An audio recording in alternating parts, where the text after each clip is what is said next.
Greek. And again, Greek, I sincerely appreciate you making time, really. I No don't ever sweat. take it for granted. Okay, cool. So we My got Daniel pleasure. here. Oh, I'm sorry. Go ahead. Oh, my pleasure. Let's kick it off. Cool.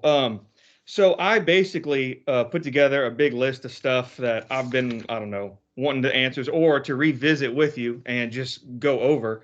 And one thing that I've been hearing some buzz about, um, uh, the drone thing brought it up recently. I know that's a big psyop, but who I think behind it, from what I can gather, is this whole Northcom entity that came around after 9/11.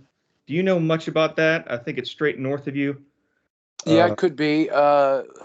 Here's the thing. Let me just bring up a point that I'd like to carry over on the rest of the conversation, and yes. I'll show you how it applies to anything we discuss. Because I refer to us as surface-dwelling Earth inhabitants, and we live in a very toxic environment. Well, okay, yeah, we do. Yeah, we know it's toxic. Well, no, I'm not talking about chemicals and pollution. I'm talking about mentally toxic, and I'm going to mention the premise of everything is the way society functions. There's two categories. You have the public and you have the private. And I'll give you a quick example. Like with the bank, and we'll go back to this to the drones. With the banking system, I borrowed money from the bank. I have to pay it back. That's what they tell the public. That's what everyone thinks. But really, what's going on is the bank has no money to lend you. They just monetize your signature, and right. And if you confront them with that, they punish you, right? So you have to. So if you operate in the private, and you know what's going on, you have a much different attitude.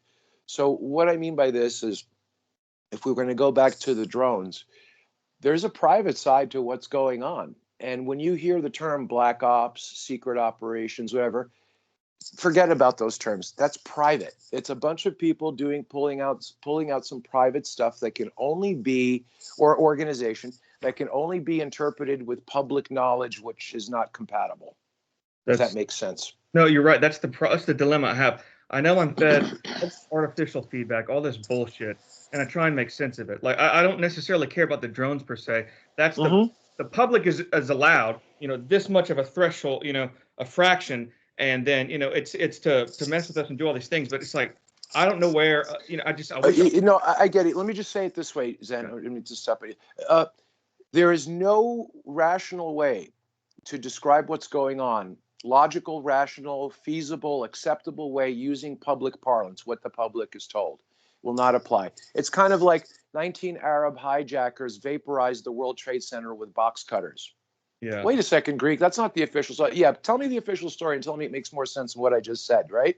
So it doesn't work. It's just so what I would suggest in this case with this question with the drone is what do you see? What data can you gather and compile for yourself and those that you would consider as being, like Dan Pena would say, high performance people, not this semi-intelligent tripe shit, and I'm using a medical term there, right? I mean, people that you consider to be high performance, high functioning people, gather your own data, put it together, hit the mute button, look at the pictures, right?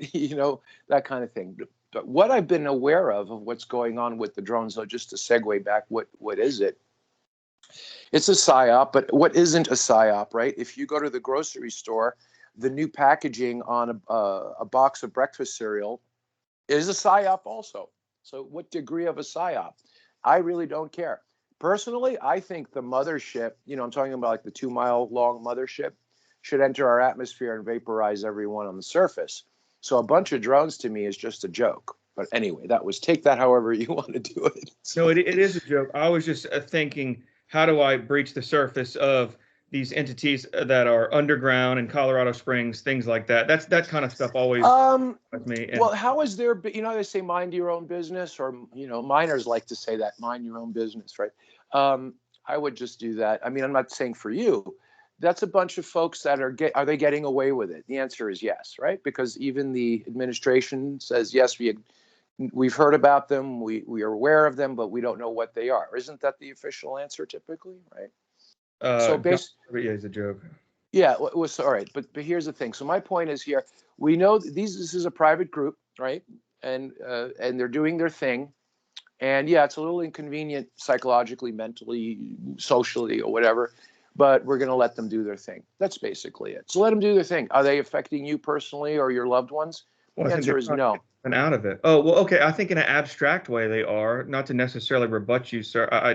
I'm just saying, like they do that stuff to see how we're going to handle it, and then okay, great. Now they're going to pass drone legislation, this or that. They want to completely control the sky. And I feel if they get enough pushback from us, I know it's a very broad, sweeping term, but Well, it's maybe we should go public on how to build a device that could send a tennis ball through a brick wall. I don't think they'll be up in the sky for very long. But Yeah, anyway, that's another discussion. yeah. I'm just tired of being treated like a dumbass. That's all, and I'm just trying to think. No, you will. Well, that's because you're not pursuing. I'm just saying. Let me say it this way: you're not pursuing high performance or stuff that's in your category, and you're actually allowing yourself to be downgraded. I mean, just take that as a suggestion, right? Like if I look at alternative, whatever. Okay, the alternative media online is public. It's public stuff. It's in public parlance. It's what the public understands. None of it makes sense because all of this is being done in the private and it's being shown publicly, right? Yeah, no, you're completely right. But I think that one can if one can understand that it's all crap and then be able Mm-hmm. to metabolize it and understand to a certain level and realize, okay, what part of this is a test? What are they really saying here? What does this mean about the powers that be? Is it a front? Is it a this or that? And I think that's worth interpreting. I mean, if one can, and that's what I guess the advice I seek from you. And I know that there's many layers to all this, Yeah, there's a lot. It depends on what you want to put your focus on. true. Like for example, there's I don't know, 40 or 50 million people in the US on blood pressure medication. And guess what? Blood pressure is a fiction. It's a medical. It does not exist. There is Yeah. no pressure in the blood. And they're dying from this medication, right? Same with diabetes. There's no measurement. There's no way to measure blood glucose. It's done by an analog that shows how much hydrogen peroxide is revealed in the test. There's no direct way. So no one has these diseases that people are succumbing to. The treatment is the disease. As they go with these false diagnoses and get these treatments, it's the treatment that kills them at a rate of 3 million per year, even though the statistical number is 1 million per year.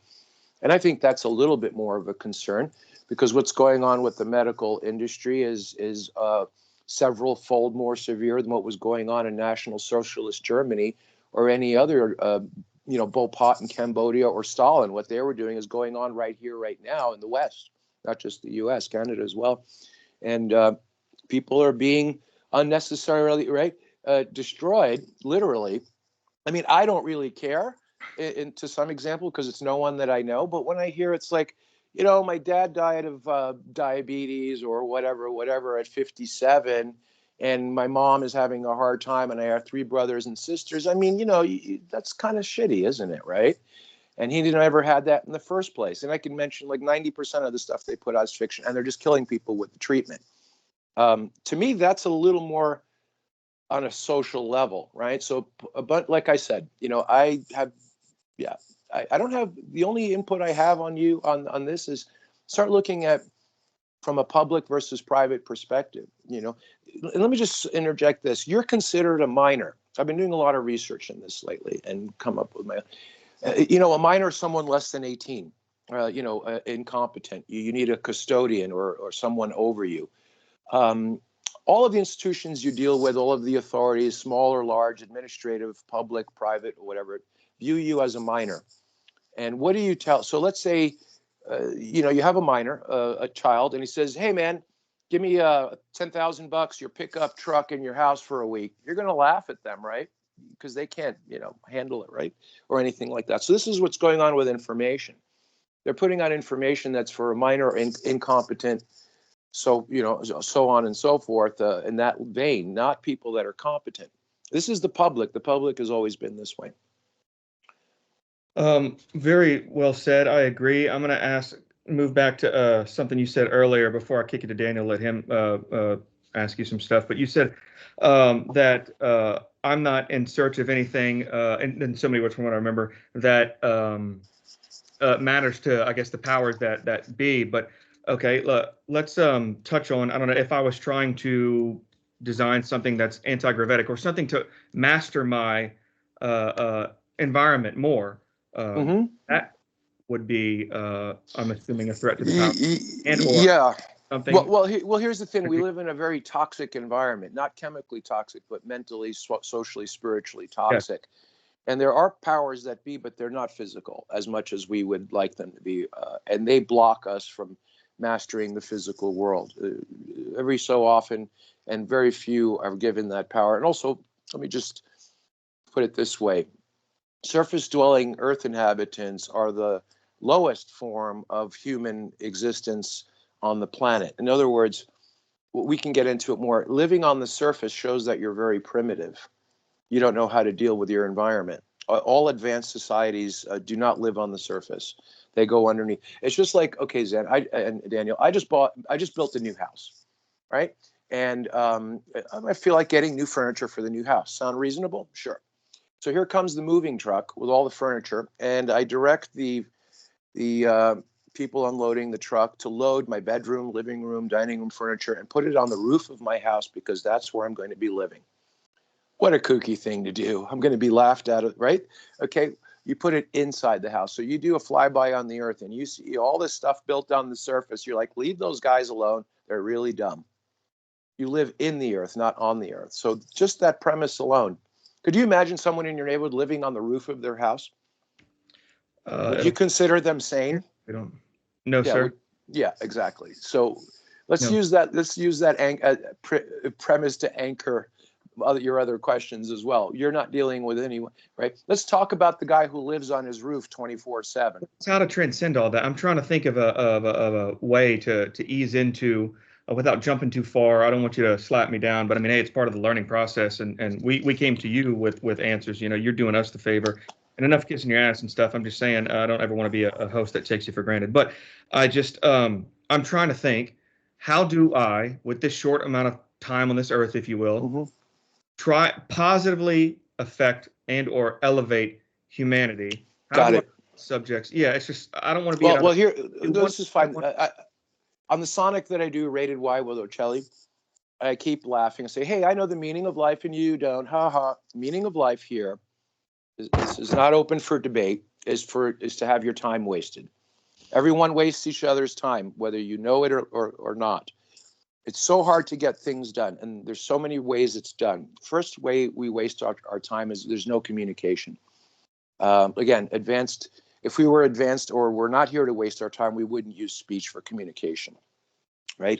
And because we use speech, there's lying, there's deception, there's all this stuff, right? So we are here, we are designed, we're actually made or allowed to be bred into a situation and develop in a situation where everyone is wasting everyone's time.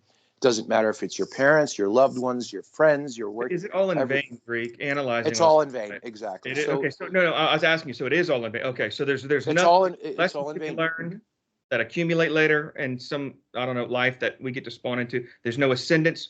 Like you, people like Daniel and I would just stay human forever, the soul, if you will, and there's no elevation. There's no. No, not with all the. If you make a rundown of a list of, let's say, an automobile, it stalls at a red light. It's dripping gasoline. It's dripping oil. Hard to start when it stalls.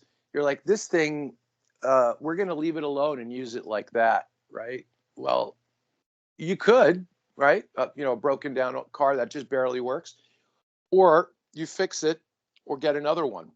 There's no. The decision has been made to leave everything as it is alone. I'm talking about in the grand scheme, right? We're just going to truck along this way and whatever. That's the main decision. Like you've heard, don't make waves, right? Or hey, if you put that in public, they'll kill you, right? Or whatever, blah blah blah. Hey, but what So what if the breakaway civilizations that have successfully broken away adapted that attitude? Yeah, that's why I feel that there's hope. yeah, well, that's what they do. They break away, and I agree. And I would come back with the mothership and vaporize the surface. If it were me, though, that's not, enforce everyone where they should be underground. I hate to say it that way, but there's no alternative. So here's the thing: our bodies biologically can continue. You know how your body breaks down and rebuilds itself. Apoptosis, all the biological functions. Right, when you sleep, you recover, and all that. The way that works in our body, we can live for 1,000 years, easy, right? But we're designed and made, there's a throttle, a governor put on us that we die out 70, 80, 90, 120, whatever, right? So that is actually there to help us, the short life. I can't tell you for sure all these other things, that people talk about, what happens after this. Um, I would say that our mentality here is not clear enough to understand what happens after being here. But I would take everything that we hear as a hint. right? Like, for example, not to bounce around, but this stuff about reincarnation, that's not discussed properly, because if we are here for the third, fourth, fifth, or 10th time, aren't we technically in the afterlife right now? Right? So these things need to be put together a little better. But no, I have no desire for anything here. So I'm wasting. It's kind of like years ago on Sonics, I spoke. We're in the waiting room. So you have a dentist appointment, right, Zen? Yes. And you go to the waiting room. How much are you going to complain about being in the waiting room? Yeah, if they should take you at 11, it's 2 o'clock, and they haven't taken you yet, you might reschedule, right?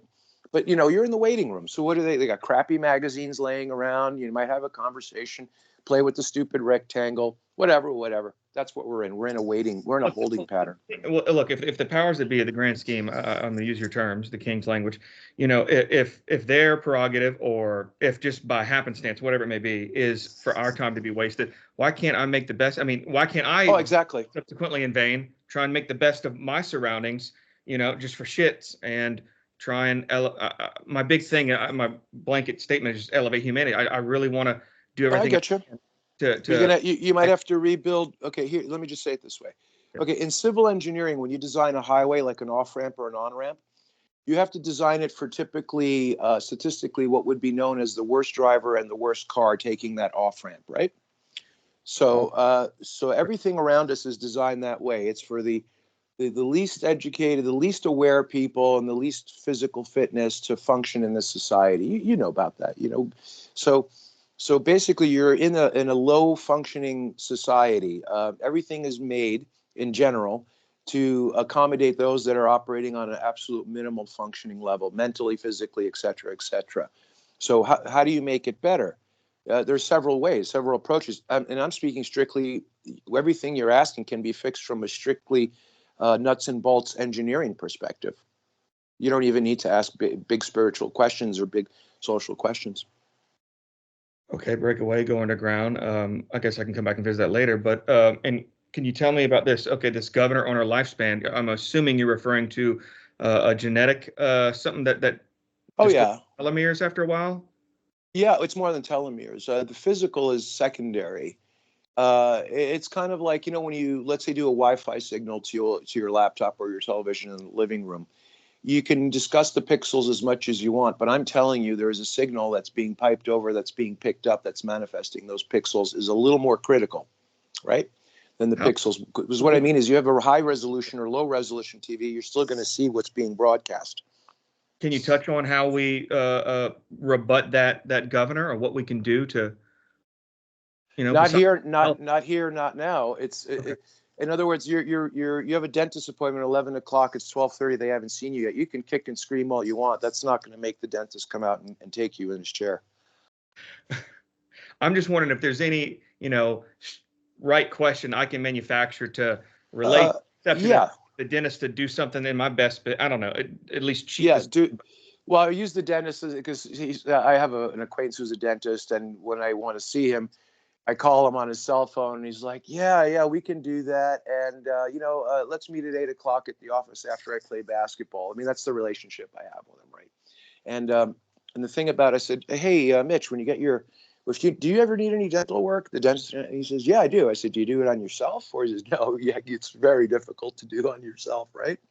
You see, so you do require a tribe. So your questions are requiring not what you keep saying, what can I do? And I'm telling you, what you want to do requires a tribe, a village, a nation, right? You're right. I just thank you for helping me with the understand, yeah, and better. Anyway, Daniel, please go ahead. I've eaten up a lot of time. Well, I think there's a distinction between wasting your time, which I agree is the highest, goal that we can aspire to in this, realm, and between losing your time, because if you just go by the, schedule and the impositions and the things that are governed by time, like let's say watching a movie or going to a sports game, then you will be losing your time. But if you're wasting your time, that implies a certain openness to something that is mysterious. So It could be that, redirected so the same time is not being wasted. yeah.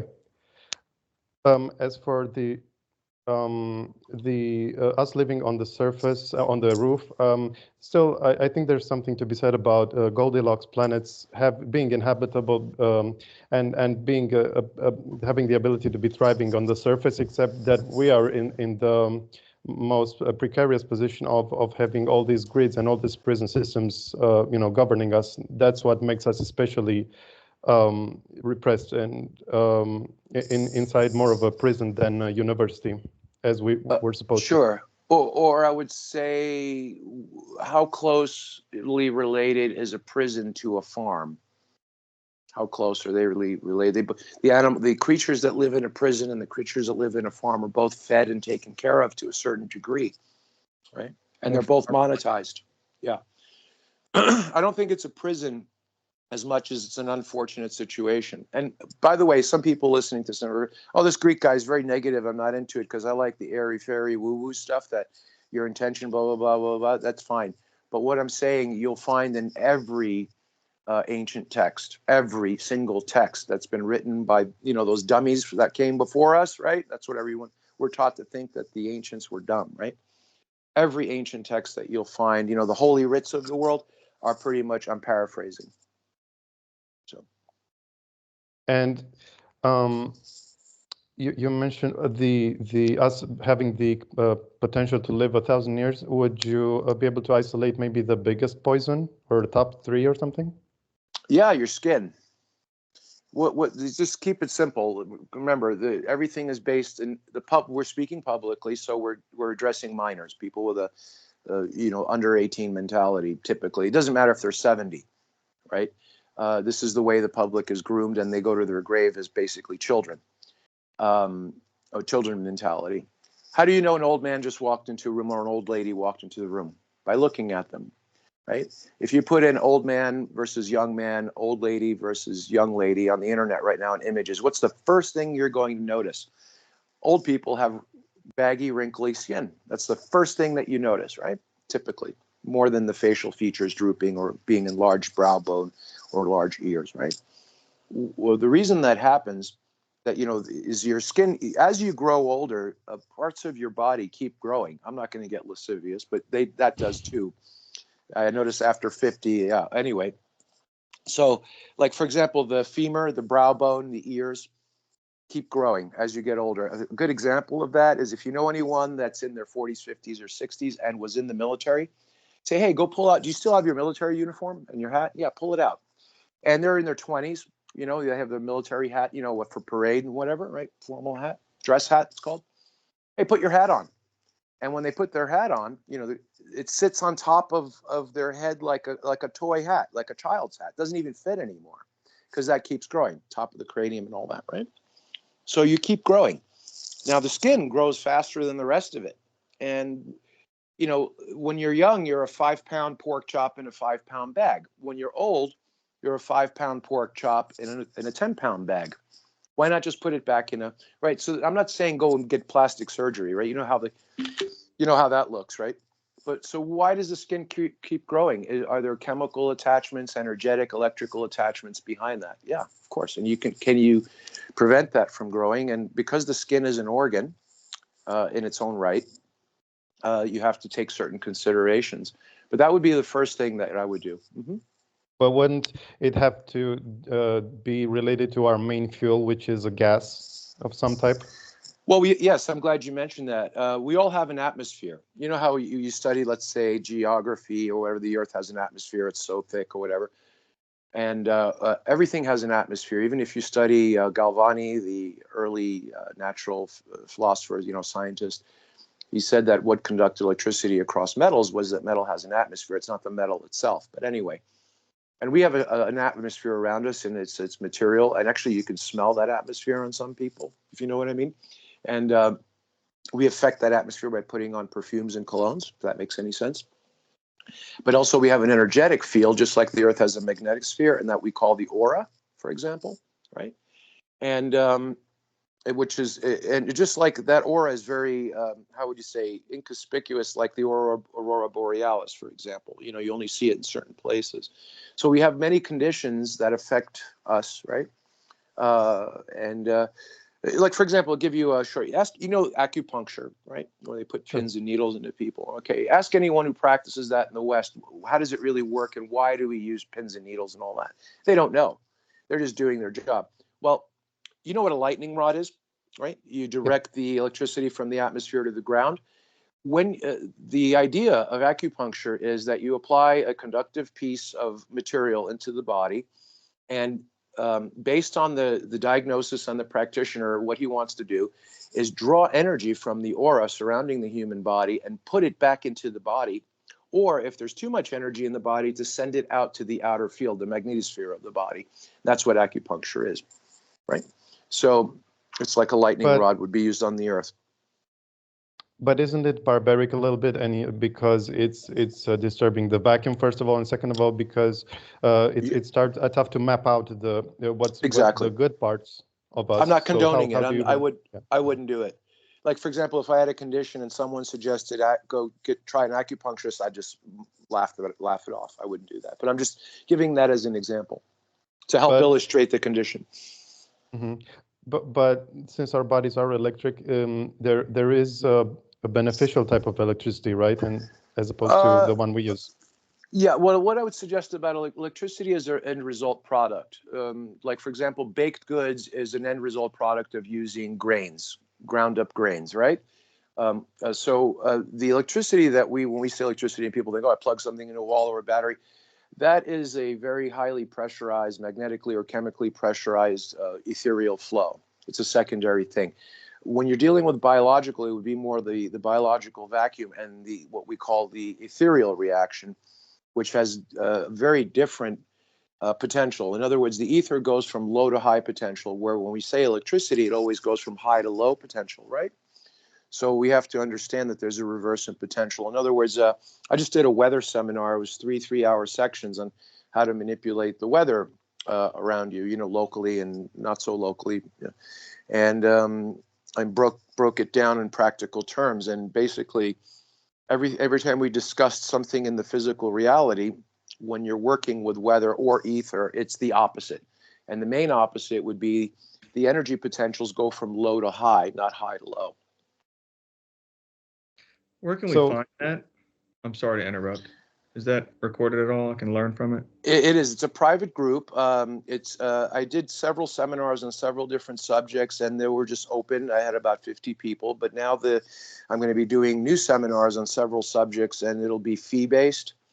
Oh, laying But down. this one is not fee-based. If you send me an email at uncommonsenseradio1@gmail, that's the number one, uncommonsenseradio1@gmail. I'll send you a link, and we just reposted everything again because Skype takes it down every 30 days. Thank you. Sorry, Daniel. I didn't mean to. No, it's fine. It's 9 hours. It's three-hour segments. I do, let's say every Saturday we do 3 hours for 3 weeks, and that's just barely covering the surface. But put it where we already have several people making rain and doing what they want. Especially where you are, Zen. Oh my gosh, hurricane's coming. What do we do? Run, right? I'm like, That's hard. no, yeah, not at all. We have total control over that. Yes, it's upsetting to know that they just, I don't know, these lesser men build over us. And as you can tell, I'm so butthurt and I'm relentless in my pursuit of trying to figure out how to get ahead of all this. But anyway, Daniel, I want you to wrap up your first point. You know what I'm saying? I don't want to take your thunder. I don't want to take it, well, Daniel. I think the answer to what would you do if you did find some, let's say, free energy, which, like you said, all energy is free, so you shouldn't name it that, but a free energy device, you should just keep it for yourself, because what you do when you're alone will be rewarded by the world around you. Right. Well, Because here's the thing. The operative point here, what you just mentioned, let's say you just get a free energy device. You're pretty new at this because you just got it, right? So it's like when you're 5 years old, you get a brand new bicycle. You say, I'm going to ride to California, or do you ride in your neighborhood first, try it out, make sure, right? So don't get anything caught in the chain, right? Get wrapped around the axle kind of thing, right? Until you get used to it. Yeah. So it would be very difficult. I mean, we already have devices that it's just a pipe. You're aware of it, and you run dirty water through one side and the water comes out clean on the other. And it's like, what? That doesn't make any sense. No filters, no chemicals, right? Well, that already exists. We already have that. And they're not for sale. I do a 90-year lease. So if anyone says, how many of these have you sold? I can honestly say none, right? Because I leased them out for 90 years. So anyway, that's the operative thing. By the way, if you have a free energy device, don't put it up for sale. Just do a 90-year lease. Mm-hmm. But to tie it together with the drones, I believe you did foresee this type of phenomenon back in like 2016 or 15, that we would see all sorts of lights in the sky that were supposed to, represent distraction and false disclosure, and that if you want to make, let's say, a baby step towards understanding that phenomenon, you're supposed to get behind the actual the way in which you cancel mass and weight, which is not inside the atoms and, of physical objects, but in the ether. Right. It's all. If you're familiar with the work of Ken Wheeler, I don't endorse him. It seems like every time he does a video, he's just rewording everything from his first video 5-10 years ago. But his perspective in nature, and I agree. There's a book by Gustave Le Bon written on transformation of elements and materials, and all the early quote unquote physicists, which were natural philosophers really before the term came about. It's all about pressure mediation. Everything in nature is trying to equalize. So if you create a low pressure here, out there that's higher pressure wants to rush in to the low pressure, right? And if you create a high pressure here, it's going to want to rush towards the low pressure around it. And that's the basis for everything that works in the perceivable universe. And if you're stuck on the atomic side, meaning everything is material, the most ridiculous thing is a photon, how does the photon go through glass, right? Slow down and then speed up again after it leaves the light bulb, right? Ridiculous. If you're stuck on atomic, let's say, model of the universe, that everything's atoms, including light is photons, you will never, I assure you, you will never, ever, ever, ever, ever have anti-gravity or anything that we discuss or aspire to, ever. You'll never have it. But once you understand there's an immaterial substrate, it's completely immaterial, that once it's handled a certain way or manifests into material and light, and you understand pressure mediation, right? So, for example, the way, if you understand what an airfoil is on a wing, on an airplane, the Bernoulli effect, you have something that looks like a flat plane of material, like a wing, or just a board of wood. And if you run it through the air, it doesn't, it just cuts through the air, it doesn't lift. But if you increase the surface area on the top of the board and keep the bottom flat, as you run that board horizontally through the air, the top of the board, which is like an airfoil now, that's a longer surface. The air takes a little longer to rush off, and it creates a low pressure because of the time variance. But the air on the bottom of the board, because it's flat and parallel to the air movement, the air moves a little faster, and you have a high pressure, and that creates lift. Right? If you look at every cross section of any airplane or helicopter or propeller, it has that feature. How simple is that? So what the simplest airfoil will do is create a low pressure above, high pressure below. The end result is lift. Exactly the same with the ether. I think there were stuff written about ether lift and lift, simple lifting devices. Now, if you're going to go after it by strictly using electrical fields and all that, that's not going to work either, because electricity is a byproduct. It's kind of like if grandma baked a batch of chocolate chip cookies that were made of wheat. Can you take that chocolate chip cookie, plant it in the ground, and expect a wheat field to grow out of that? Never. Right? Yeah. So it won't, because it's too processed. It's too processed. Right. Yeah. So you have to handle the unprocessed ether. Now, here's the thing. What is the ether? Before we get into that, because that's been dabbled with, and I believe we know it can be explained, but it's not really shown, discussed publicly. Let's just ask the same question. What is a bear? The animal BEAR that lives in the woods, black bears, grizzly bears, whatever. If you ask anyone, even a child, what is a bear? Do you know what that is? Yes. Everyone pretty much will say yes. Polar bear, doesn't matter. Now, I'm telling you, we really don't know what a bear is, but we know enough about bears that we say that we do know what bears are. And the reason why we say we don't really know what bears are or is because I've never run into anyone or heard of anyone who sat down and had an 8-hour conversation with a bear. Have you? No. But we know enough about bears and their behavior that we can work with them and identify them and actually say that we know what bears are. Can we do that with the ether? Absolutely. Yes, we can. And that's how I operate. Do we know enough about it to work? Just like, for example, if you speak to a physicist, what is electricity? You know, really, if you get down to it, there's no physicist that knows what electricity is, but we still doesn't mean we shouldn't use it. Do we know enough about it to make it useful? Does that make sense, Zan, to you? I'm picking up what you're laying down, and as far as I think I know, my subjective understanding, yes. But as far as ether, like, okay, what about like in relation to Mel's hole or something like that? If that exists, if you can confirm or deny, whatever. But like, I don't know what Mel's hole is. oh, okay, where there was a similar place, I think, on an Indian reservation, or basically, it's I don't know if you heard, it could be urban legend, but I'm assuming it's true. Oh, a weird place with weird anomalies.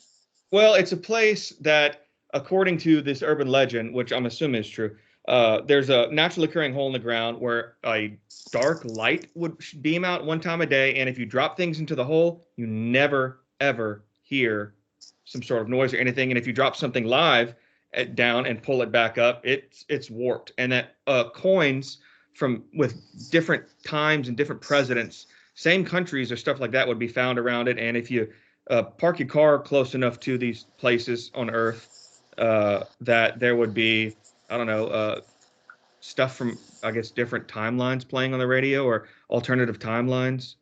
Maybe this is just a red herring. We should forget about it. I was just thinking. No, that's fine. I was I had a somewhat mild relation with someone who had gone through New Mexico, swore that he went through a town that he knew before.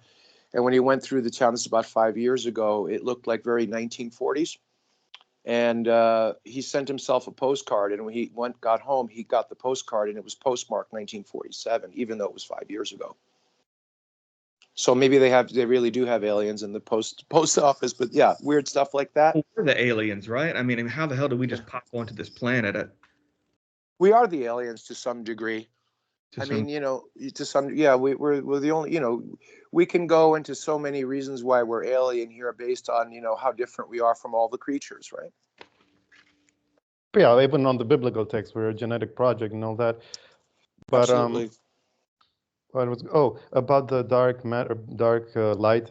It must be some residue of the phantom matrices because we're in a side of simulation, nested inside a simulation and so on. So that's probably why he was led to an artificial timeline in that one. And then I don't know events, but, synthetic events or different events. There's a very thin transition or veil, I should say.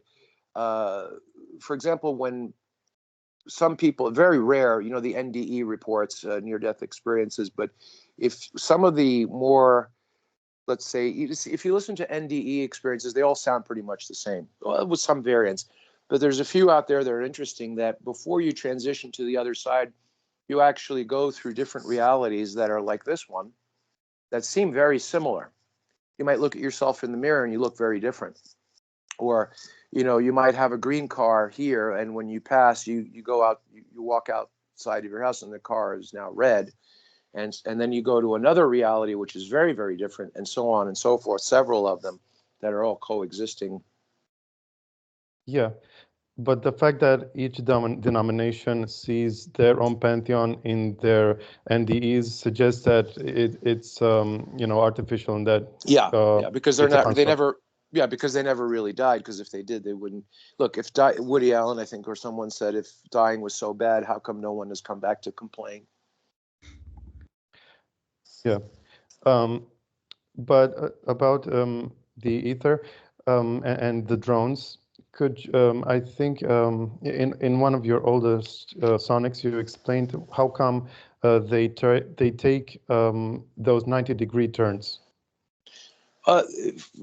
They can go through the veil to an extent. Like when again with the NDE, is there anything really supernatural happening? I mean, death is such a common thing, right? Where you basically unresolved in this world and you resolve into another reality, right? So they're able to resolve another reality that appears to be a 90-degree turn at Mach 10 in this reality. Very simple. So But they I'm relate. suggesting that you're going to be breaking. It's not just anti-gravity and those super, let's say, phenomenal motions that you see in UFOs. I believe that they're operating in a slightly variance, another reality that is you can see in this one, like a shimmer on water, right? And yeah, they rely on the reorganization of energies, which all the energies come from the ether, right? And Pre-energies, yeah. Once we identify it as energy, it's finished. Just like you can't plant a chocolate cookie in the field and expect wheat to grow. Yeah, you have to function with the original whole materials that come out quote unquote naturally, because nothing is natural anyway. It's everything is constructed. You know how they say, well, without being religious, God created everything, right? Well, someone who creates things is an artist, and when that's where you get the word artificial. It's an artificer. So everything is artificial if you go that route, that someone created right, all this, right? So an artificer makes things that are what? Artificial, but yeah, not and in the sense, like, for example, years ago, I was peddling water. I was trafficking high-end water in Los Angeles, in most elite shops there, and I was able to clean and make wonderful spring water, like even goes against the best spring waters in the world, from LA tap water via implosion, and it was called Spring 2.0, and the label said synthesized spring water, and we were giving out samples, and one lady approached me and she says, "Why does it say synthesized water? It sounds artificial." Right? I'm like, that's a good point. That's a good point, because it is, but not in the sense, when we say it's artificial, it's usually a downplay, right? A downgrade, right? So by saying we live in an artificial environment is not downgraded at all. It's just being more objective. If that makes sense. And as a result, I think you could say that the generators in our level of advancement are not so much generators as pumps. That's right. No one has ever generated electricity, just like a water pump has never created water. Like I say, let's go out and buy a water pump. Usually has a power cord attached to it. Leave it still in the box, plug it in to your power. Do you expect water to start shooting out of the water pump? No, because the water pump is designed to take a certain static body of water and based on its design to create a certain volume or pressure.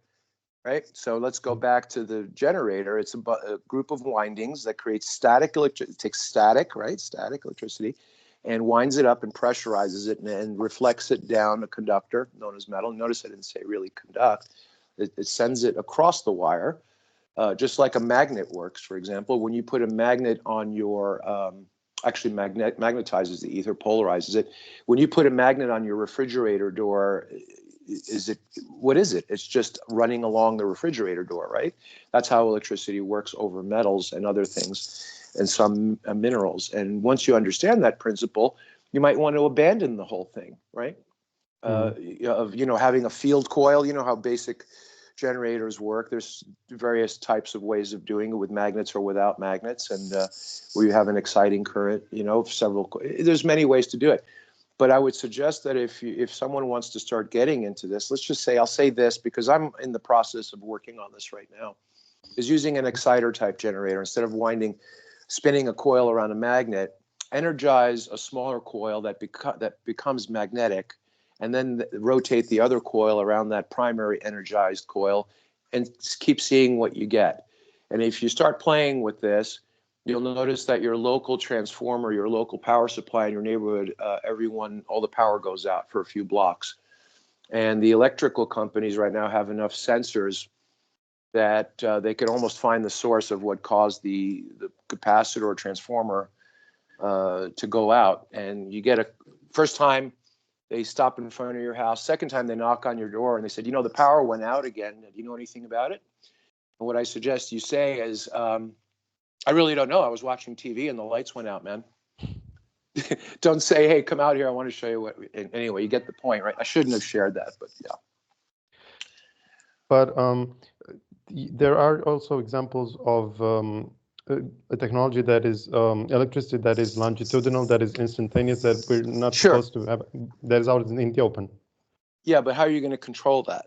Because it's instant. Well, you can. Eric Dollard. Again, I don't endorse him, but he has some good stuff. You can build a very simple circuit. There's a video that's about 15 years old on YouTube, or maybe 10 years old. It was an 8th grader that built basically Tesla coil setup with like a tank circuit, and he basically showed that that little circuit that he built was 1.5 times the speed of light transmission. Very simple to do. And the way you do that is a tank circuit, which is capacitors in series shunted with a coil. If you want to do the opposite, slow it down, is coils in series shunted with capacitors. So it's very easy to do faster than light. And that's a longitudinal. When you say longitudinal, that's faster than light propagation, right? So you have to start thinking in those realms where things are instant. And that's, again, it goes into the how much of, okay, let's just make an open question that maybe we can't answer. How much of messing around with that stuff can you do without the other realities coming and saying, hey, what are you doing? Yeah. Right? How much of that can you do? Or they'll say, hey, I see you're doing it. Well, let's invite this guy, right? Let's invite him, right? And then once you're invited, you walk through a door that you may not come back in, right? Does that make sense? Mm-hmm. There's also gray areas such as that person who died 10 years ago who did invent and try to patent a so-called free energy device, but was unsuccessful and, of course, besmirched and calumniated. I forget the name. I'm not sure. Well, you can't just say one because there's many, I believe, and right. they've done many, many different ways. And I think they're all very different from each other, but using a similar principle that they may or may not be able to communicate, which is what we're trying to do now, perhaps. Mm-hmm. And you can recreate many elements that out of others that have nothing to do with them, using the latent pre-energies of the ether. What do you mean by elements? Like the I don't know, lithium or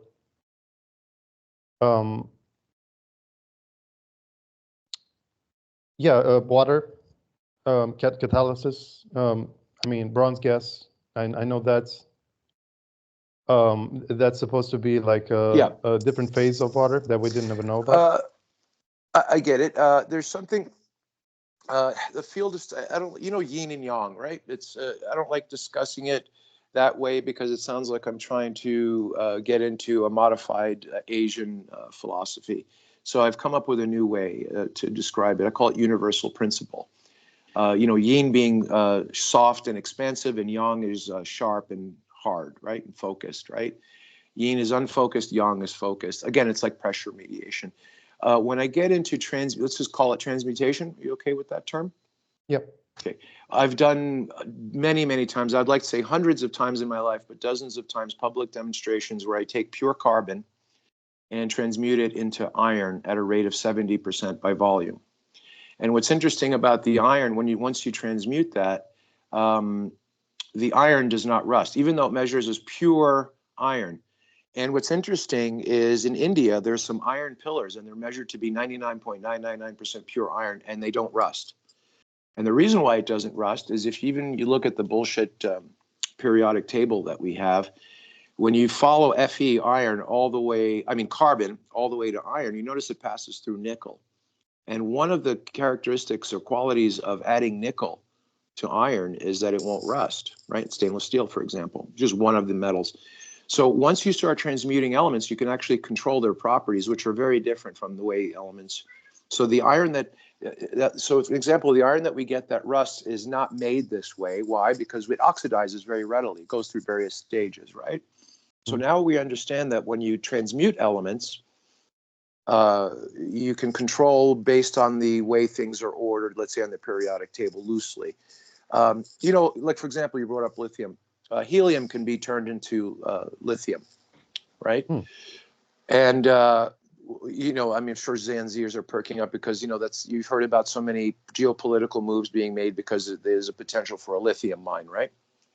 So, what do you think would happen? Let's say we're on the silver or the gold standard, and you're able to make gold. How would you be viewed? As a threat, if you weren't in Yeah. Yeah. Exactly. In the Yalta conference, you'll find that this is back in the 40s, that the Russians were given the go to control the world's platinum. And if you don't believe that, even platinum mines in the U.S. are owned by Russian concerns, right?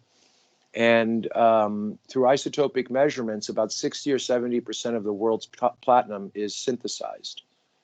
In other words, made in the lab. But they can get away with it. For example, I've dabbled with this. Well, let's just say I'll share it. When you turn copper into gold and you have a Dory bar, which is about 20% gold still and some silver and copper, and you send it to a place to be tested, they run an isotope on the gold and they have a chart. And based on the isotope of gold, they know from what part of the world it came from, right? Because they've already mapped out all the gold mines and the regions. But if you make a certain percentage of gold and send it to a lab to be tested and it doesn't show up on one of these isotopes, they tell you there's no gold in it. It's just iron and copper. And then you'll say, oh, really? Okay, well, why don't you send the sample back? And they'll say, oh, we lost the sample, right? And what's interesting, there's a place called Swastika, Canada, and that was one of the few. By the way, when you do this, these are labs that are registered that give you certified, right? So they're all the computers are networked.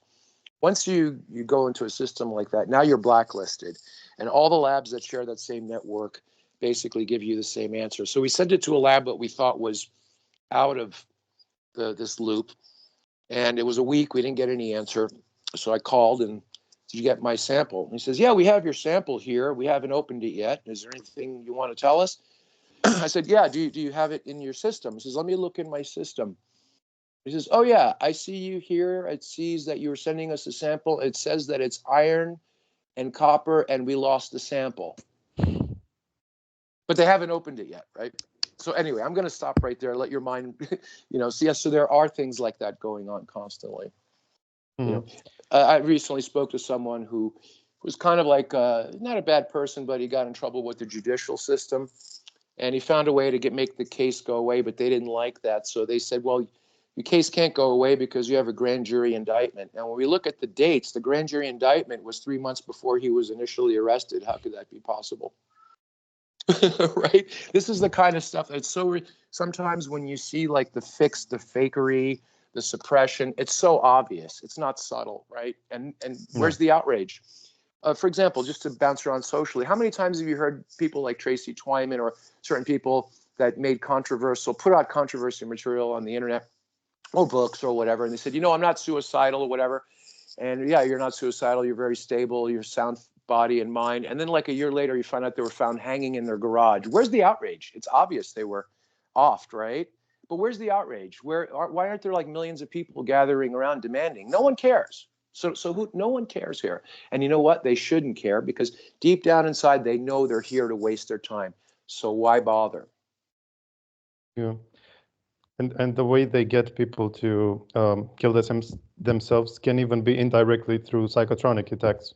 Because yeah, depends on the character. I mean, like for me, no matter how many voices they beam in my head, I've taught myself to ignore them, right? Because I know all the voices are external anyway, right? could you go over that? Because you're the first person that I resonated with describing that you shouldn't have the inner monologue and that it's actually a That's right. sign of something much darker. Yeah, I'll give you an example. We're taking up space.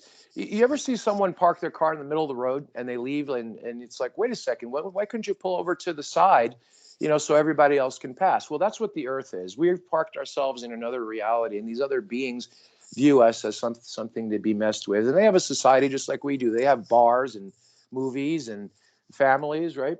But they're not in our material realm. And they mess with us by giving us a voice. That's why when you try to remember back as far as you were an infant, you didn't have that inner voice. No. Sort of developed around 5, 6, 7 that you can remember. And I'm pouring some coffee here.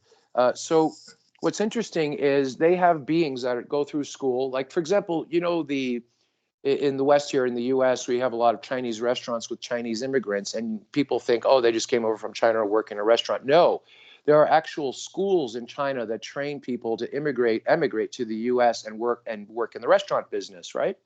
So they have some little schools where when you deal with humans to give them an inner voice, and these are the different classifications of humans, and this is what they typically think of and say. and that gets locked into your voice, and the voice in your head sounds like the way you sound to yourself, and you think it's you. Now, what's interesting is when you have, let's say, a very mainstream person and they listen to their inner voice, kind of like, in the cartoons, you got the good angel on your right shoulder and the bad angel on your left, right? Dichotomy. They play that with you as well. But now, give me a scenario. Let's say you got a real mainstream person, believes everything on the news, and files taxes, takes a pill when they're sick, all the basic stuff the mainstream does, right? Suddenly they go to like Zan's or your website, and they start listening to some of your interviews, and they're like, "Oh man, this sounds so intuitive and right, and I better read. It's not. You mean the world is not like I was told?" And they start abandoning all those mainstream thoughts. That voice can no longer serve them. So he puts out an alert. Hey, this guy's learning new stuff. I can't give him the voice anymore. So then they have to assign a new being to give you another voice. That's why when you run into people that kind of like just started learning this alternative stuff, it is the happiest time in their life. They're at the most peace in terms of they want to learn, they want to tell everyone and all this stuff. But when they send the new being over to them that's designed for those that go into the alternative world or whatever, suddenly you notice they start getting angry on why no one wants to hear what they're saying, right? Suddenly, they all have the same characteristics pretty much, right?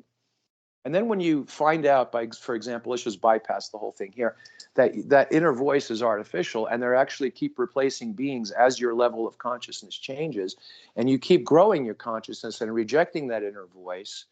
What happens is they send like the real big bad ones, like the Delta Force beings, and those guys, what they do is they start giving you a little clairvoyance, like what's going to happen 8 minutes from now, and you start feeling psychic, and then you forget that it's still not you, and now you start telling people that you're psychic, and you're really not. It's still this other thing doing it, right?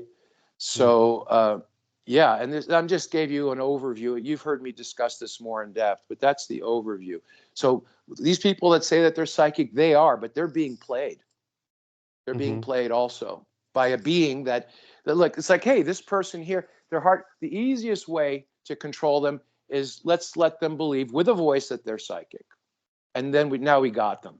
So, okay, now what if you know that's going on? Now you go even beyond that, being psychic. Oh, Greek, was there anything really being beyond psychic? Of course. And you just keep operating. And then you get to a point like the Truman Show, where, where he takes the sailboat out and he finds that it's all fake in the set, right? So once you get past that psychic point, then you see, oh, it's nothing here is worth it. And I'm not saying this to be whatever, a downer, you know, yeah, there's nothing, but just enjoy yourself. Hey, look, there's plenty of people that work in Hollywood and show business with fakery around them. Hey, I'll let you in on something. Do you know when you watch entertainment movies or whatever, they're actually told what to say usually and reading a script. You believe that, right? And most of the stuff is props and fake. Hey, does that mean they're having a terrible time? No, you can still enjoy yourself in that setting. You see what I mean? Mm-hmm. Yeah. So every word that you can make out it betrays this possession, so to speak, because you're supposed to think in clearer ideas, nothing. Influence. Yes. I'm glad you mentioned that, because first you have influence with these beings, and then the people that have problems with their cognitive ability, those are oppressed, like voices that that's what they use, let's say, for example, to beam thoughts in your head to make you kill yourself, right? You have the oppression. And the final state is possession, where your consciousness is completely taken over and becomes unconscious, and this other being now operates through you, right? And this is all non-material, not like the vril takeover. This is not being a host. You are a host, though, but there's no physical entity. It's all mental. Yeah. So you have to watch out for that, too. Yes. Which is not really so much pranking, which probably has a much deeper, cause, which has to do with losing. I mean, living using our creative powers, which they lack. Yeah, and they feed off of it. There's a movie called Monsters Inc. where they scare the children, and they actually their energy reloads their right. It's their food source. Yeah, that is absolutely, I would say, 99.99, almost absolute. What's one of the situations that's going on, you know. Mm-hmm. And if this astral world that people say that they go into, or these spiritual beings, doesn't matter if they're biblical, whatever religion, new age, I don't care. If they're so, oh, I met a benefactor, a beneficial entity. Really? So how come he hasn't given you a formula for, like, you know, curing cancer or free energy? None of them are beneficial. Even if you read the biblical text, whatever God in there that you're talking about, show me one that's beneficial and benefactor to us. None of them are. None of them, not a one. So yeah, that does away with any form of channeling, but Yeah, there they're is not here to help.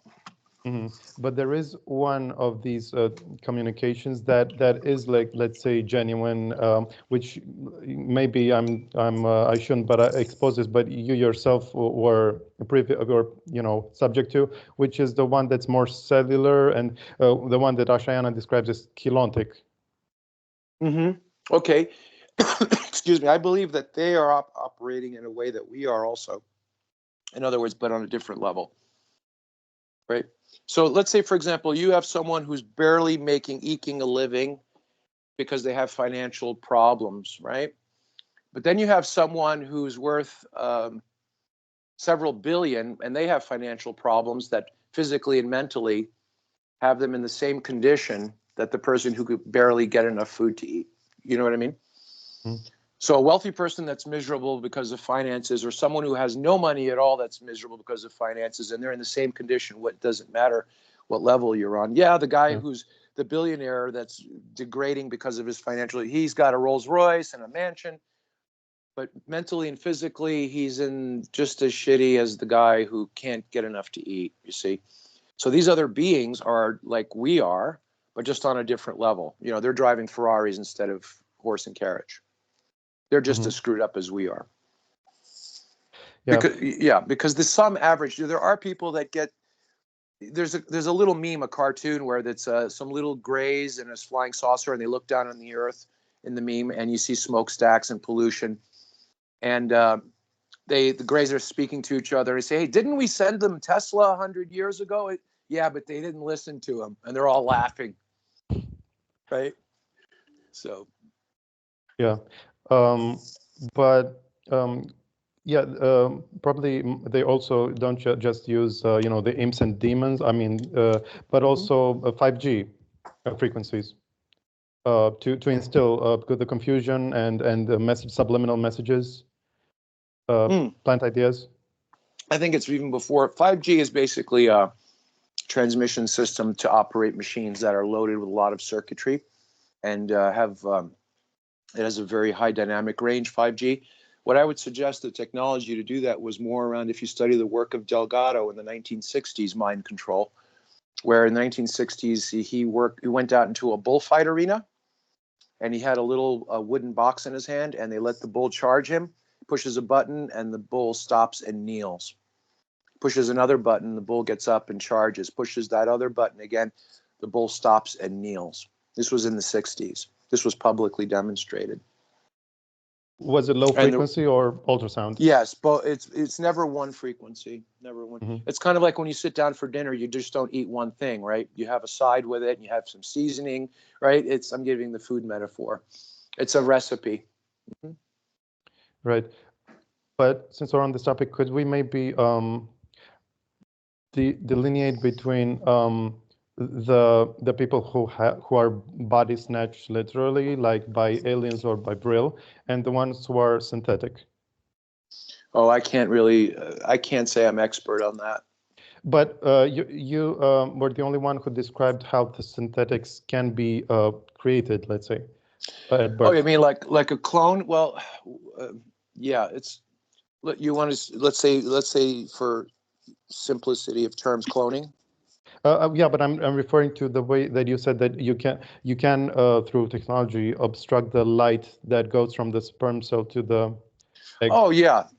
Well, it's all light. That's actually been substantiated clinically, that when the sperm, let's say, fertilizes the egg, there's a flash of light, right? The same with blood cells. Live blood testing, they'll see flashes of light and then new types of cells appearing in the blood sample, right? Mm-hmm. Yeah, there's many ways to do it, but essentially you're going to be, once you create a being that you could walk into a room and, you know, press the flesh, you're going to go into the cloning technology where they have to be grown into a tank. And I suggest that the tank isn't made of any hard material, kind of like in some of the newer sci-fi cloning. You see, it's a soft material, right? Because you don't want to twitch and bump and break a limb while you're being formed. So I would suggest that eventually understanding the cloning and growing human or whatever animal has been going on for a very long time as well, which we call a synthetic. But okay, synthetic in terms of the impetus when, let's say, a child is in the womb being, when that light is affected, you can change the trajectory and the development of that being and what spirit will embody it. Yeah, absolutely. And it takes a very short period of time, right? When you see a flash of light, how long does that last? Milliseconds? Yeah. So you have to be able to do quite a bit of adjusting in that small amount of time and to synthesize a type of being. So in other words, yeah, I would say maybe, let's say, as the breeders keep breeding, there is technology that can actually control the quality of the person that will be bred at that moment. Yeah, downgrading or upgrading. So I they see no become reason for reason for upgrading anyone here at all, because there's just, you know, putting a highly intelligent, capable individual in this world is living hell, right? Mhm. You want low functioning people here.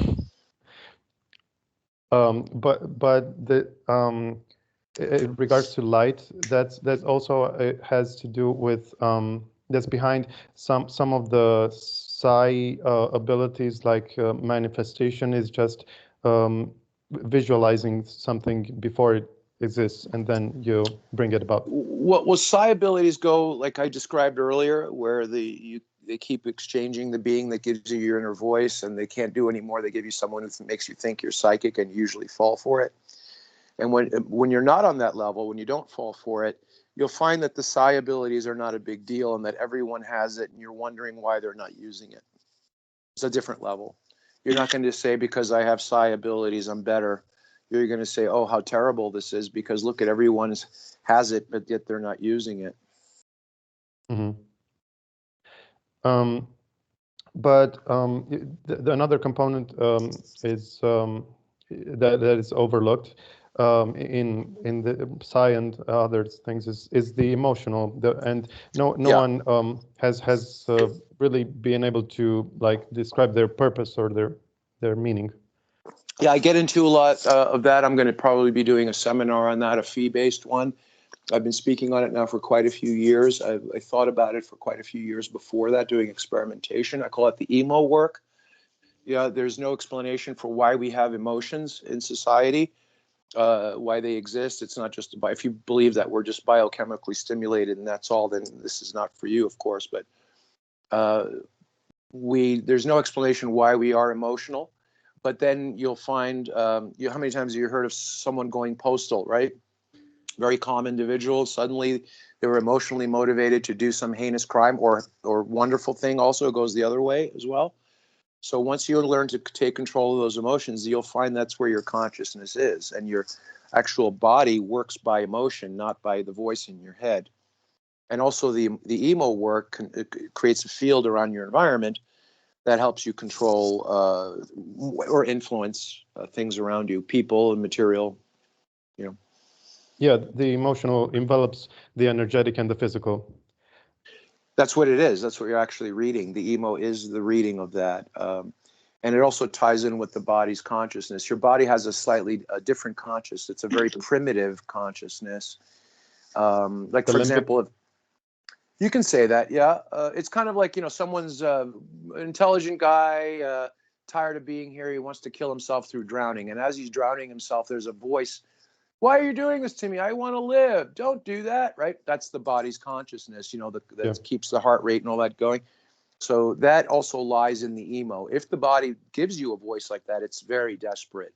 It doesn't operate that way. The body operates only in the emo. I seem to recall serial killers coming to that realization when, for example, just after they slit their own throats or something like that, they regretted it. But Yeah. There, it's like this dual. I'm not saying duality in a sense that, left and right or black and white. It's a very, very minor, small consciousness, right? That's there, that Yeah. runs the body. And you brought up yin yang, and would you say that that is something you can find anywhere? Meaning, everything that is let's say positive has a counterpart that is negative, and that's how the universe balances itself. Yes and no. It's not static like that. When you say positive, negative, the first thing people go to is a battery, right? You don't put the battery positive, negative corresponding to the device. It doesn't work. And it's that battery always has a positive and always has a negative, right? It's not like that, really. I mean, that's a good way to start, but it's the constant rate of motion. The only thing that doesn't change is that things always change. So everything is in constant flux. So when something becomes very yin, it attracts more yang. But if it becomes so yin to a limit where it cannot become more yin, it flips over and becomes yang itself. For example, let's give a grenade. Let's just analyze a military grenade. You hold it in your hand. It's very heavy. It's very hard. Everything is packed very tight. Even the gas that's in there or whatever is packed super tight. It's considered definitely a yang object. When you engage the grenade and the reaction begins, what does it do? Does it get more yang, or it's as yang as it can be? The trigger in a grenade makes it a little more yang to the point where now it becomes what? Yin, which is expansive and very quickly. But the expansion happens very quickly in a yang fashion. So when something is very yin, you counter it with something that is yang in small measure because you don't want to tip it over, right? So I'll give you an example. The human body is really where we apply this to. And this might sound crazy, but this is a true experience. The top of your head is the most yang part of the human body, and the bottom of your feet is the most yin part of the body, right? So, for example, when you hear someone that has a brain tumor, that is an energy in the body that is very, very yin because it rushed up to the most yang part of the body, right? Yeah. So anything ailment on your feet or near below the knee is a very yang energy, and it rushed down to the yin part of the body. So, and by the way, for the brain tumor, people tried various things. The thing to do is various salts, which are yang, to contract it. But if you really want to hit it hard and fast and make it go away in a few days, for example, start studying the yin and yang, and you'll come up with something. And I'll give you something I've come up with, and it works.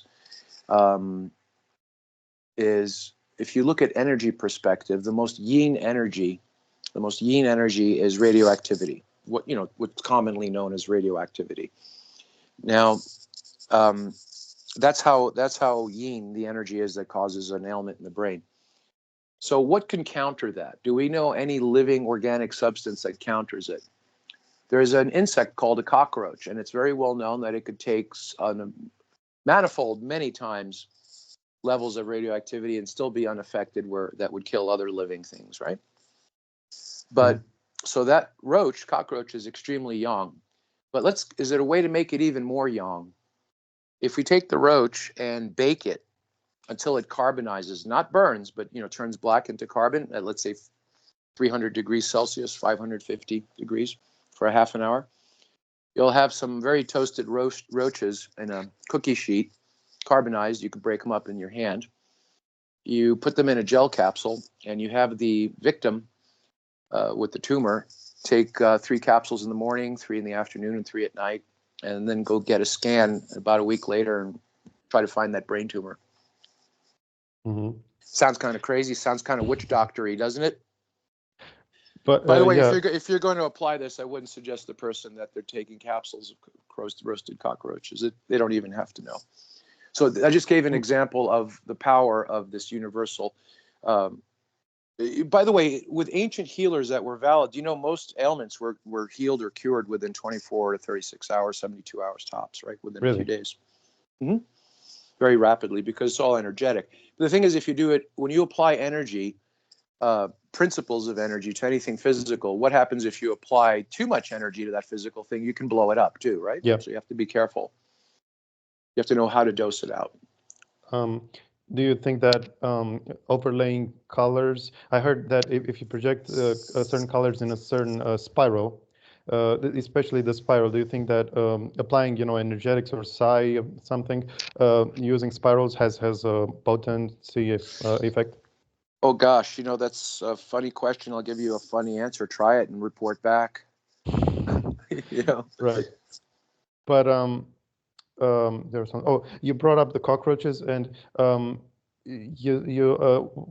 another old time scoop of yours is that these insects have like an elemental entity that Hmm. governs them, and they Yeah, very also. very much like people do. Yeah, Mhm. yeah. All of these And things do. And if that element withdraws, those insects withdraw from our reality. right. So I guess our elemental are the gods who put this. I Yeah. would say they're partially withdrawn and Mhm. kind of yeah, just have minimal influence on us right now. Yeah, they use proxies. Yeah, many levels of. One of the things that I say is I was sent here by accident, and it was well, if someone's religious, say, well, God doesn't make accidents; He's perfect. Yeah, but if you're God, you have admins working for you, right? And they're not perfect. So they screwed up and sent my stupid ass here, and I shouldn't be here, right? And because I know I shouldn't be here, I'm not going to act like I belong here either, right? I don't want anything from here. I just want to skate through life. Just want to skate through and just get the F out of here, right?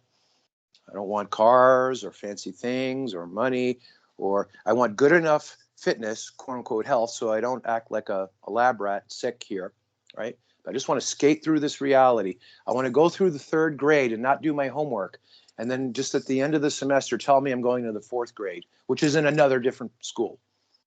That's Mhm. my whole reality here. And the God with the capital G isn't even mentioned in the Bible. It's just the No. fact that all the gods have been given that name Yeah, wrongly. Yahweh is a man. If you study it and read it, it's very clear in Exodus 15. And but does he have an adversary? Meaning, is there a Satan entity? Let's put it this way: it's purely political. Are you pro Biden or pro Trump? If you're pro Trump, Biden is the devil. If you're pro Biden, Trump is the devil. Hmm. That's all. That's all it is. Right. It's political. Yeah. I heard that the state we're now started with the reincarnation blanking and um, the fields that are supposed to suppress us and keep our ages limited Mhm. happened around 25,000 years ago with the Leviathan races coming and taking over Uh, Atlantis and putting yeah, portals around. it could be. I think the time thing is kind of messed up, and I'll tell you why. Let's just say we had, I don't trust any of those numbers. It's fine to discuss them because sometimes they parcel out and work well, right? If I go shopping and I say I have 3 cans of beans and a dozen eggs, you can see that, right? Let's say it's even that good, but I could show you that those beans are not really beans and those eggs are not really eggs. Or an egg is really an entire chicken. When you eat an egg, it's no different energetically than eating an entire chicken. When you eat chicken, you just eat the muscle tissue. You're not eating the organs, the feathers, the head, or anything, right? But when you eat an egg, you're eating all of that, right? So you can get into all the fine points, the energetics, the portals, the time, and all that. But a time is just, do we want to talk about when the event happened or the event? Because right now, I'll tell you, like I'm working on several projects. It'll be 8 in the morning and I'm working on something. And I feel like a half hour just went by. I should get something to eat. It's 8 in the morning. But I come in and look at the clock and it's 5 o'clock. How is that possible? I'm not talking about lost time either, because I'm not. I know I'm not. I tend to look at objects to see if they're changing in real time. It means I'm in a dream. I'm not in a dream state. No lost time. So the whole thing about when things happened is I've gotten away from. I can talk a lot about things that are going to happen and are happening right now that I've discussed over a decade ago. I even gave the year. Um, but in terms of how long things are, I've really started to separate myself from the whole thing about time. No, I'm with Um, you. Yeah, I, yeah. I heard too many conflicted testimonies that I can't believe anything. So basically, I'm just going by what's most compelling. I agree. Always. Yeah. But about the predictions, I think for the longest, I mean, for a long time, you weren't super clear cut about the exact date of the reset. But after looking Around at now. Yeah. after looking at archaics and maybe other sources, I think you have concluded that the reset is not around the corner, but it's somewhere more along the lines of 2040, which is Yeah. also falls in line with the greatest, in my opinion, remote viewing experiment based on the year 2050, when all the people who are blind to the target expressed that, first of all, most of them described the fact that they were in another body, and at that point, because this experiment was done in the 80s, but that they isolated that time period as the one that will be the most meaningful, and that there will be no overpopulation, meaning that must be a loss of life in the middle there. Yes. Yes. I think that that'll be more evident around the 2030 time, because they tend to push when the powers that be, like Zan mentioned earlier, they know what's coming. Like, for example, you can go underground and someone will bring a text to you that's 3,000 years old and it looks like it was printed 10 years ago, right? So everything, all knowledge is preserved, not on the surface though.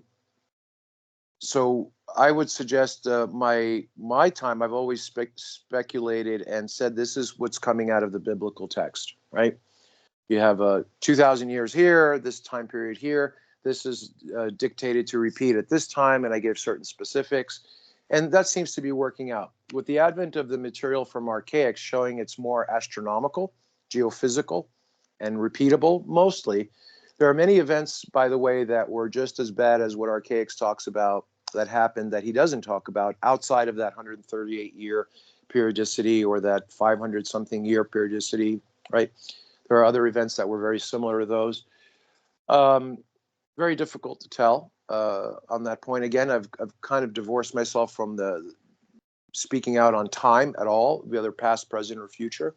And most of the stuff I'm just qualifying is stuff that I've derived from the biblical text, because it's such a foundational book that everyone focuses on, but no one knows what's in it because they don't read it, right? They listen to other people who are telling them what's in it. Well, they can just read it themselves. And it's pretty simple. So I would question the veracity of the biblical text and its accuracy based on, tampering, right? Or whatever, or, how, but here, how valid it is. But I'll tell you this, I'm an Old Testament kind of guy, right? I would rather get my law from something like the Old Testament than what the state is telling me, to do in terms of how I eat, how I do business. And by the way, if you look at all the conventional laws, what's considered common law, that all comes from that text anyway. And so no one seems to know it. So why not, right? And that's how I pretty much operate.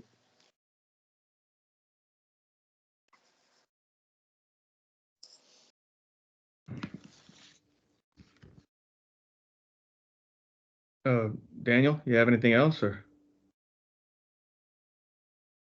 Sorry, I was muted. what? Oh, go ahead, Oh. man. Sorry, yeah, I was like, what the hell's going on? Yeah, I got a little quiet there. It's fine. A little break for everyone. Yeah, but I think about the gods, that they always tend to appoint themselves as our creators. That's something that signifies them because they want us to, worship them. Yeah, a big egos. That's something you find, yeah, in the testimonies as well, firsthand. But yeah, also, let me give a little diversion to that. Let's just say, I'm not a fan of the New Testament because talk about corrupted text, but when the JES, the Messiah, there are more references to those that know, not believe, but know what's going on, to calling them his brother, his family, not someone that to worship, right? So just want to put that in there. There are some elements, quote unquote, of the gods that consider us to be brothers. Now, what is a brother? Right? So not right. You don't worship your brother. So I just want to throw that in there, yeah, because it's not all about worshiping. Yeah. No, and they also apparently see us as really cherished relations, that we're their most prized possession, maybe, or. Yeah, it's kind of like when in America, they do this, dad spanks the child and he says, this is going to hurt me more than it's going to hurt you, but he spanks him anyway. I'm not into that kind of stuff. So, if there's do we have to go through what we're going through right here? I mean, most people think about it. We can have this discussion as many times and with whoever, but 99% of the people, let's say 90% of the people, to be more conservative, have no clue and don't care, right? Everything is fine for them, right? So we're still talking about this is the stuff we're talking about here is for a small rarefied group. True. But there must be also a purpose why they would treasure us, which has to do probably with the ascension cycle. But more immediately, what would you say is the main reason why we are such so disputed and so coveted?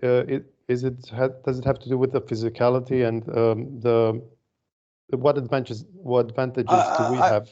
I think it's like that material and non-material lineage, like, someone who's raising chickens, you have to guard the eggs that the shells don't crack, because those eggs, when they mature, will become chicks, which will mature and become chickens to carry on the bloodline and beyond, right? And the notion that chickens exist in the universe even. I don't know, but what I do know for sure is that I was sent here by mistake and I don't belong here, and I'm not going to act like I do, right? I know that for sure. I know we're wasting our time. I know that for sure.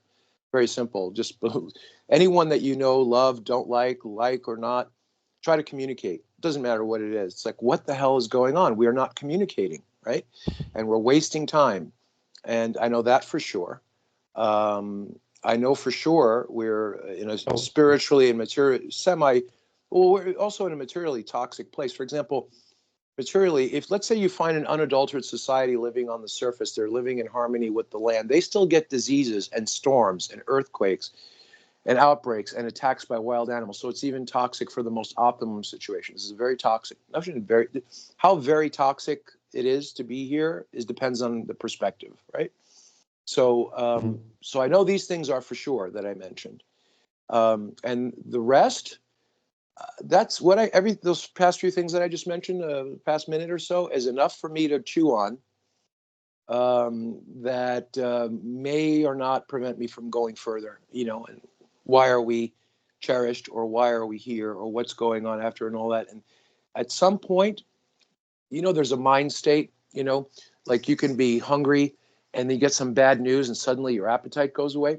My appetite is gone for many of these things here. I just want to skate through this reality and get the F out of here. And then I'll take what comes as it comes. I know some people listening to this say, oh, this guy's a real downer, man. Well, too bad. Wake up. Actually educate yourself. Because, if you go to sleep, they say people should wake up. It doesn't make any sense. Because if you go to sleep stupid, you wake up, guess what? You're still stupid. You have to educate yourself. I mean, gain knowledge and workable knowledge that you can apply based on your capacity, right? So, well, yeah, but that just means that you're not here to smell the flowers, but you still have a purpose, because otherwise you wouldn't have this inborn reason to persist. So it's just that it manifests. Yeah, there are a lot of good movies. Let's say a scenario for a movie where someone's traveling cross country on the dog, the Greyhound bus, and they get off on the wrong stop and they're left there, and then the rest of the movie commences on their experiences there. That could make a good film. You could write a pretty good script around that, right? Yeah, and have fun. I think you said, you said once that, which I agree, that 90% of this existence, I mean, of what it boils down to is avoiding the idiocy around you. Right. That puts you in the best stead. And that's one of the, and once you realize that, you're not supposed to be here because it's a waste of time. There are too many governors, too many limits here. And we're limiting ourselves, like with like. As humans, we relate with other humans, whatever term you want to use, as people, men and women. And when you find out that the majority is not interested because of some degraded state that they're in, what does that do for those that, right? It's kind of like unpleasant. So you still have to make it pleasant, and as I'm getting older, I'm going into my 7th decade. I'm 60 now. I've realized, I don't like what's called atrocities, injustices, treating people poorly. But when I start to consciously say I could see how that can be justified, I stop myself and question and say, now I'm feeling a little too angry, right? Like earlier when I said if I had the mothership, I'd vaporize the surface. Yeah, it should be done, but would I be the one to push the button? I'd think twice. But yeah, that's a requirement almost to really clean this place up.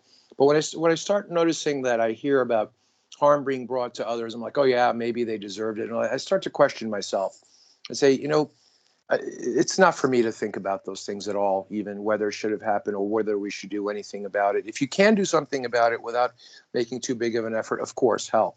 But I'll tell you this. I've told people that I know, and for many years now, when you're driving along the road in your vehicle, car, your conveyance, and you see an accident happen, don't hang around and be a witness or whatever. But if you see that you can immediately do something to help, go ahead and help. But otherwise, just get the F out of there. Just get away from it, right? Don't try to play the Good Samaritan stuff. Unless you see there's a direct opportunity where you should do something. Yeah. Otherwise, don't hang around and say, oh, maybe I can help. No. Get the F out of there. None of this maybe stuff. So in other words, make your movements in life more sure instead of like tracking on programming. Oh, there's an accident. I should stop and see if they need some help. No, just get the hell out of there. Right. Yeah. That's how I see things going on in life. And I'm with you in the sense that you can say anything. I mean, it sounds maybe fatalistic, but in the end, it's not what you say that defines you. It's what you do. And I really echo the feeling that that things have gotten so bad that they can't get any worse. And like we said, with the yin yang, I think it reached one extremity and it can only get better. And that's why you seem jaded, but you're just being a realist. Yeah, well, there are many cycles. Like hard times make good people or strong people, but then the strong people make good times, which makes weak people, which then brings hard times again, right? And the cycle keeps going, right? And we're in the weak part. Oh, absolutely, yeah. And but the thing is, it's a mix. We're in the credits. It's not going to make sense this time. There's going to be a group of very strong people that are going to just overrun the weak people. And there'll be nothing to measure it against to say like, oh, this happened before. It's going to be very unique, be done in a very different way. Yeah. So you're going to see a lot of that going on. So as time progresses, things that don't make sense and they seem like they happened before and we could use historical references, but this is a new thing. Yeah. Right. And since just to maybe close it, since Christmas, so-called Christmas, is around the corner. For you, we had it here December 25th, right? Yeah. No, but it's the same, I think. Yeah. But I just wanted to maybe go over the fact that I believe it's a celebration of Nimrod, who is sometimes called Marduk, who was the Babylonian, ruler that was responsible for untold amount of massacres and was part of the fallen angelic. So that it's another inversion, right? Yeah, I'd say, but if you discuss an agricultural based society, which we still are, by the way, there's a programmer, developer guy. He's arguing with me that we're not agricultural and we don't need mining. And I said, what's that on your blue jeans? It's a metal button. Well, you need mining for that. And are you having lunch today? What are you eating? That's agricultural, right? You can't escape it. So agricultural, those that master agriculture master the seasons and the times. And it would be the dark. You know how you have spring celebrations when the days are expanding and the weather is pleasant? You have the midwinter dark times of days. So they decided to mark those things with a feast or celebration or gathering, just like we have personal gatherings in our lives, anniversaries, whatever, birthdays, things that people do. On a social level or national level, you have gatherings and things based on seasonal events. And one of the things was, the Saturnalia, how many things in Christmas. The thing that gets me about Christmas, though, is this. There's some popular documentaries about Christmas, and they start out by saying, we know that, Jesus was not born at this time. It's actually pagan. But always, right? And well, no one knows when he was born, but if you go to the scripture, it gives you an astronomical alignment which transcends any calendrical system. And if you look at that astronomical alignment when he was born, it's in the book of Revelation. It was around 3 BC on the month of September, on the day of 11, about 6:20 p.m. We could get it down to the half hour because there's more than 5 or 6 astronomical bodies. You know, the more astronomical bodies you have in the alignment, the more discerning you could be on the time. So September 11th, 3 BC, that's why they had that big birthday party for him in New York 20 some odd years ago, right? So anyway. Yeah, and it seems that the most obvious things are the ones that escape us the most, and the ones that we need to work on the most. Is Well, everything is obvious to who, right? right. You know, if we have a really big secret, I suggest we publish it and put it in the public library. No one will ever find it. I agree. But yeah, that's about all I prepared for today. So Well, that's fine. Good. I came unprepared as usual. Oh, it's okay. Yeah, no, we're just happy to have you. I mean, I could go on forever. I have tons of stuff, but I mean, Greg, I just want to be, conscious of your time. But I appreciate you being here with us. Greek, if you'd like to conclude or take reins while we both shut the fuck up, No, it's fine. I have a shitty paywall with Ochelli. It's called Rated Y. I don't even really promote it and whatever. Like I said, it's behind a shitty paywall. If you contact Ochelli at ochelli.com if you're interested in joining, that's fine. It's called Rated Y. And because it's behind a paywall, it's not public, and I can discuss things on a more deep level and things that shouldn't be discussed. Let's say, if you do a public website, you're subject to whatever you want to call it, censorship. So I feel pretty free discussing things there. Yeah. well, and I really can have vouch nothing for to that. do with it. Yeah, I It's have a great nothing. series. Yeah. Okay, great. Yeah. And it's ongoing. We do about 2 I don't do shows. They're called Sonic events.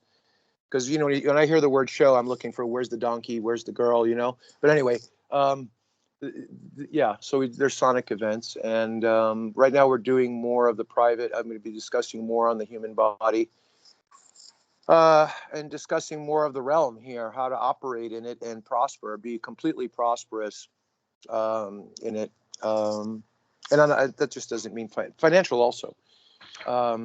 And prosper, and we discuss things like there's no such thing as health. That's a stupid term, it's fitness. What level of fitness do you want to attain? And, many of the emo work, all this other stuff.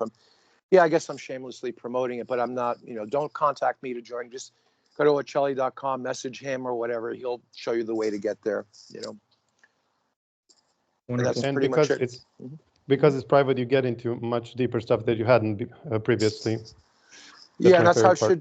That's how it should be, right? I think Zan, you know about that. You start going and doing public, whatever YouTubes or whatever, long enough, and you're gonna that's have the first step. That's the baby step to try and get you to stop. Because if I was really onto something, I wouldn't even be here breathing. But yes, yeah. Yeah. So anyway, I appreciate you guys. I like you both very much in terms of doing this kind of stuff. I think your audiences, I say your audiences, or the audience appreciates us three having a chat, doing a Sonic event. So it's all good all around. Yeah, great. Thanks for having me. Feelings mutual. Yeah, it's really nice because I just don't get this in life or the way I can deduce things. And I don't know. It's like I wish my dad had this knowledge or whatever. But I don't mean to sit here and fawn over you or gush. I'm just saying, I just I don't know, man. It's like you're the older brother I never had or whatever. But it's very nice to give us the time of day. And thank you so much for letting us record this session. And sorry to hold y'all up. I just like to always express my thanks. I do not take this for granted. But anyway, thank you so much. Oh, I know you don't. Yeah, thank you. Thank you both again. Take care. All right. Bye. Bye.